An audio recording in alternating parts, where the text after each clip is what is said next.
وعتق رقبته من النار، اللہ تبارک و تعالیٰ وہ روزے کو کھلانا اس کے لیے گناہوں کو معافی کا ذریعہ بنا دیتا ہے اور دوزخ سے اس کی گردن کو چھڑانے کا ذریعہ بنا دیتا ہے۔ یہ روزہ کھلانا بڑا ثواب۔ دیکھیے اللہ تبارک و تعالی حضور صلی اللہ علیہ وسلم سے پوچھا گیا ای الاسلام خیر، اسلام کا بہترین عمل کیا ہے؟ من جملہ 3 باتوں کے آقا صلی اللہ علیہ وسلم فرماتے اطعام الطعام، لوگوں کو کھانا کھلانا۔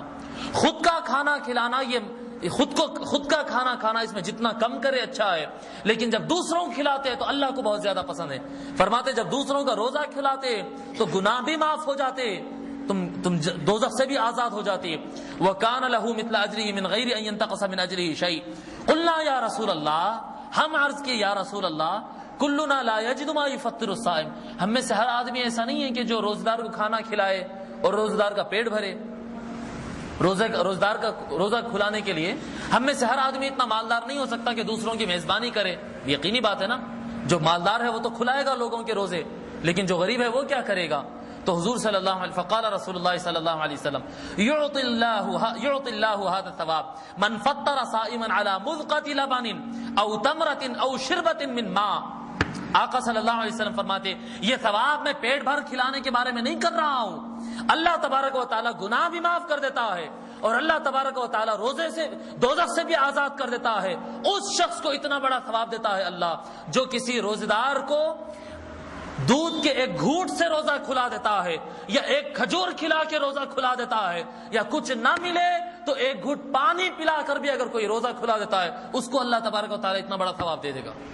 اتنا بڑا ثواب، کچھ نہیں ملتا، پانی کا ایک گھونٹ اگر کوئی پلا دیتا ہے دوسرے کو اپنی طرف سے لا کر، تو اللہ تبارک و تعالیٰ اس کے لیے بھی اتنا ثواب دیتا ہے۔ وَمَنْ أَشْبَعَ صَائِمًا،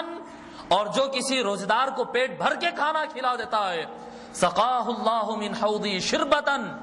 اللہ تبارک و تعالی اس کو، جو کسی روزدار کو پیٹ بھر کھانا کھلا دیتا ہے، اللہ تبارک و تعالی اس کو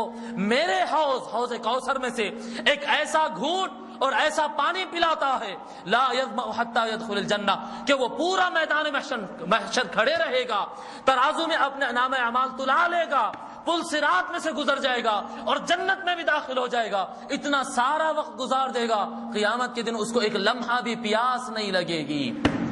ایک لمحہ اس کو پیاس بھی نہیں لگے گی۔ جو روزہ کھلا دے گا اس کے گناہ معاف ہوں گے، اس کو دوزخ سے بچا لیا جائے گا، اور جو روزہ کھلائے گا اور پیٹ بھر کھانا کھلا دے گا تو وہ تو اس کے گناہ تو معاف ہونا ہی ہونا ہے، دوزخ سے اس کو بچنا ہی بچنا ہے، اور اس کو حوض کوثر کا ایسا پانی ملنا ہے کہ سارے لوگ جب پیاسے ہوں گے تو وہ پیاسا ہوگا ہی نہیں۔ محترم بزرگ اور دوستو، آقا صلی اللہ علیہ وسلم آگے ارشاد آخری بات فرماتے وَهُوَ شَهْرٌ، اور یہ رمضان کا مہینہ ایک ایسا مہینہ ہے، اولہ رحمتن، اس کے ابتدائی 10 دن ابتدائی حصہ رحمت ہے، وَأَوْسَطُهُ مغفرتن، اس کا درمیانی حصہ گناہوں سے بخشش کا وقت ہے، مغفرت ہے، وَآخِرُهُ عِتْقٌ مِّنَ النَّارِ، اور آخری حصہ اس کا دوزخ سے آزادی دلانے والا ہے۔ محترم بزرگ اور دوستو، پہلے حصے کو ہم اپنا لیتے ہیں، دوسرے حصے میں ہم تھک جاتے ہیں، اور تیسرے حصے میں دنیا دار بن جاتے ہیں۔ دیکھیں میں بتا رہا ہوں آپ کو، اگر آپ لوگ کو رمضان کے لیے کچھ خریدنا کرنا ہے، ایک مشورہ آپ لوگ کے لیے، ایک مشورہ، اگر رمضان کے لیے کچھ کپڑے خریدنا ہے، سلانا ہے، بنانا ہے، جوتا چپل خریدنا ہے، اچھی بات ہے نئے کپڑے پہننا عید کے، اگر کچھ بنانا ہے آج خرید لو، آپ چلے جائیے، ابھی نکلیے مدینہ بلڈنگ چلے جائیے، پتھر گٹی چلے جائیے، اور کون سے بازار سے آپ خریدتے چلے جائیے، آج سلا لیجئے، آج بنا لیجئے، زنانے کو کیا چاہیے آج دلا دیجئے، رمضان میں مت لے جائیے، رمضان میں مت لے جائیے۔ رمضان میں جانا رمضان کی تکفیر نعمت ہے، رمضان کی تکفیر نعمت ہے۔ اللہ تبارک، حضور صلی اللہ علیہ وسلم فرماتے احب البلاد الی اللہ مساجدها، اللہ کی سب سے پسندیدہ جگہوں میں سب سے زیادہ پسندیدہ مقام مساجد ہے۔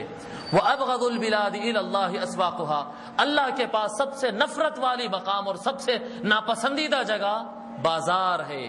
اور جس وقت میں اللہ اعلان فرما رہا ہے کہ آؤ تمہیں میں دوزخ سے آزاد کرتا ہوں، وہ وقت جا کے مدینہ بلڈنگ میں 6 گھنٹے گزاریں گے جی۔ روزے جو آخری دن ہوتے ہیں، جب روزے قبول کروانا ہوتا ہے،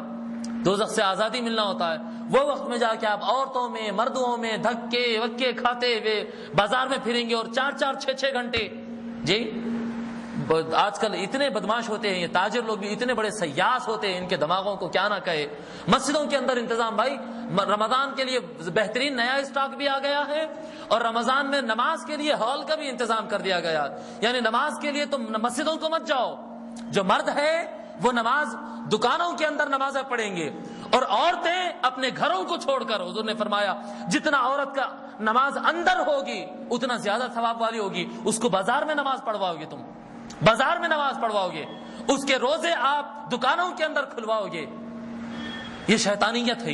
یہ انسانوں کی شیطانیت ہے، یہ شیطان تو ہوتا نہیں، یہ انسانوں کی شیطانیت ہے۔ تو آخری حصہ خاص طور پر میں بتا رہا ہوں آپ کو، جو شاپنگ کرنا ہے آج کر لیں، جو شاپنگ کرنا ہے آج کر لیں۔ پھر آپ کو میں بتاؤں کہ بازاروں میں کھانا جتنا ہو سکا بازار میں کھانے سے پرہیز کرے، جو کھانا ہے گھر میں کھائے۔ روڈوں پہ کھانا کرنا، یہ روڈوں پر دکانوں کے سامنے ٹھہر کر، آج کل ایک فیشن نکلا، پہلے تو ہوٹلوں کے اندر کھانا برا مانا جاتا تھا، چلو ایک فلسفہ آج بیان کیا جاتا کہ بھئی ہوٹل وہی جگہ ہے جہاں پر سب لوگ جاتے ہی کھانے کے لیے، وہ بازار نہیں ہے۔ بعض لوگ ایسا بتاتے ہیں، بعض علماء اس کی وضاحت یوں کرتے ہیں کہ بھئی ہوٹل تو بازار نہیں ہے، اگر ہوٹل پیک ہو کہ آپ اندر چلے جائیں وہاں پر دوسرے دکان نظر نہیں آتے، روڈ پہ چلنے والے آپ کو نہیں، کھلی ہوئی ہوٹل نہیں ہے، تو یہ روڈ پر کھانے کے حکم میں نہیں آتا، یہ کھانے کے مقام پہ آپ کھا رہے، چلو ٹھیک ہے بند ہوٹل میں اگر آپ اندر کھا لے رہے ہیں تو۔ لیکن آج کل کا تو فیشن الگ نکلا نا، ٹھہرے ٹھہرے بس وہ حلیم سپلائی ہو رہی روڈوں کے اوپر، اور ہزاروں مسلمان روڈ پر ٹھہر کر ایک ساتھ کھا رہے ہیں، پولیس ہارن بجا رہی ہے، ٹریفک جام ہو رہی ہے، جیسے رات 12 1 2 بجتے وہاں پر گزری، سوائے کچرا کنڈی کوڑا اور بکھیاں اور مچھر کے سوا کچھ نظر نہیں آتا، ساری روڈ ستیاناش کر دیا۔ آپ جا کر دیکھیں پستہ ہاؤس کے سامنے، نایاب کے سامنے، شاداب کے سامنے، شاغوس کے سامنے، مجھے ہوٹلوں کے نام ابھی معلوم نہیں، جو ہوٹل کے سامنے آپ جا کر دیکھیں کیا کچرا کنڈی بنا کر رکھے۔ یہ رحمتوں کا مہینہ ہے، یہ صفائی کا مہینہ ہے؟ ارے یہ وہ مہینہ ہے کہ انسان سارا کو چھوڑ کر اپنے ظاہر تو ظاہر ہے، باطن کو بھی پاک کرنے کا مہینہ ہے، روڈوں پر ٹھہر کر کھانے کھا رہے ہیں۔ الاکل فی السوق دناء، بازار میں کھانا ہلکا پن ہے، ہلکے پن کی علامت ہے، ہلکا پن ہے بازار میں کھانا کسی آدمی کا۔ اب آپ ہلکا پن کا معنی نہیں سمجھتے لوگ، میں آپ اس کو آسان زبان میں بولتا ہوں، آج کی زبان میں بازار میں کھانا چلر پن ہے، یہ چلر پنا ہے، ہلکا پنا ہے۔ وزندار آدمی، عزت دار آدمی یہ کام نہیں کرتا، کم عزت والا ہونا، چلر آدمی ہونا، یہ علامت ہے۔ یہ میں آپ کو بتا رہا ہوں، پہلے لوگ ایسا ہلکا پن کہنے سے سمجھ جاتے تھے، اب نہیں سمجھ رہے، اس کا ٹرانسلیشن کر رہا ہوں میں، ترجمہ کر رہا ہوں نئی زبان میں جو سمجھ میں آتی ہے۔ چلر پن ہے، بازار میں کھانا چلر پن ہے، تو بازار کے کھانے سے پرہیز کرنا۔ پھر نماز پڑھنے سے متعلق میں آپ کو بتاتا ہوں، جہاں پر 5 شبی ہو رہا ہے، 6 شبی، میری مسجد میں خود 5 شبی پڑھتے، 6 پارے پڑھتے، میری جہاں خطابت کی مسجد میں کئی مرتبہ بولا انتظامیہ کو، یہ بات میرے سمجھ میں نہیں آتی، یہ بات سمجھ میں نہیں آتی، کیا پڑھ رہے ہیں قرآن بتائیے؟ احادیث شریفہ میں ہے، حضور صلی اللہ علیہ وسلم سے ایک صحابی پوچھے یا رسول اللہ میں کتنے دن میں قرآن ختم کروں؟ حضور فرمائے 1 مہینے میں۔ وہ شخص عرض کرنے لگا یا رسول اللہ میں اور جلدی ختم کر سکتا ہوں تو 25 میں ختم کرو، یا رسول اللہ اور کم میں ختم کر سکتا ہوں 20 میں ختم کرو، یا رسول اللہ اور کم میں ختم کر سکتا ہوں 15 میں ختم کرو، یا رسول اللہ میں اور زیادہ پڑھ سکتا ہوں قرآن 10 میں ختم کرو، یا رسول اللہ میں اور زیادہ پڑھ سکتا ہوں قرآن، تو حضور صلی اللہ علیہ وسلم فرمائے 5 دن میں ختم کرو، یا رسول اللہ میں اس سے زیادہ پڑھ سکتا ہوں، حضور فرمائے نہیں اس سے آگے نہیں پڑھنا، منع کر دیا سختی کے ساتھ۔